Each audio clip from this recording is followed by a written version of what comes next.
Hey guys, I'm in Geneva. It's pretty cold right now. We're heading off to the old town soon. We're going on a mini train, which is, I think, is nearly arriving. We're going off to stay there for a couple of hours, and then I'll give you an update when we get there.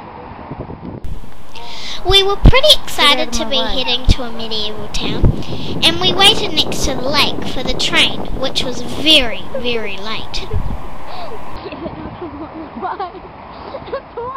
And this is our train that we're going to the medieval town. Like it? All aboard and our journey had begun, although after 10 minutes we worked out that the medieval town trip was just a trip around Geneva. It wasn't exactly what we expected, but it wasn't just all backstreet alleys. We got to see a park and a few other things also. Geneva is the 4th most expensive city in the world to live, which may have something to do with the amount of privately owned banks. Switzerland still retains its own currency, while many other European countries opt in with the euro, which may explain why they seem so untouched after the global economic meltdown.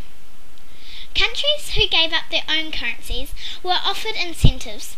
However, most countries I have visited, the locals are less than impressed. Geneva is Switzerland's 2nd largest city, and it is on the French border. Many French people cross the border trying to get employment in Geneva because in some industries the wages are double, but it is better they live and do their shopping in France because it is cheaper. We ditched the tour and went on to discover Geneva on our own. We were fortunate enough to see the lake's famous fountain, which shoots over 500 gallons of water per second, over 100 metres into the air. If the weather is too windy, they have to turn it off, otherwise it would drench the town. Now, when nature calls and you are too far away from your hotel room or private establishment, you have to bite the bullet and head to a public one. But after paying our money and the door opened to reveal, well, actually, I'm still not sure.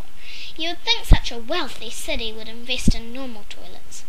So it was back to the hotel, where the bathrooms looked as they should. I didn't see a lot of areas to park cars in narrow city residential streets, although the town was very compact, so most people wouldn't need a car if they lived within the city ring.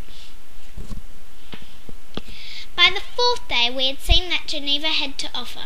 Well, I think we saw it on the 1st day. Well, I thought we had seen it, all apart from some dodgy parking and protest rallies. To sum it up, my time in Geneva was interesting, but I'm in no hurry to return in the near future.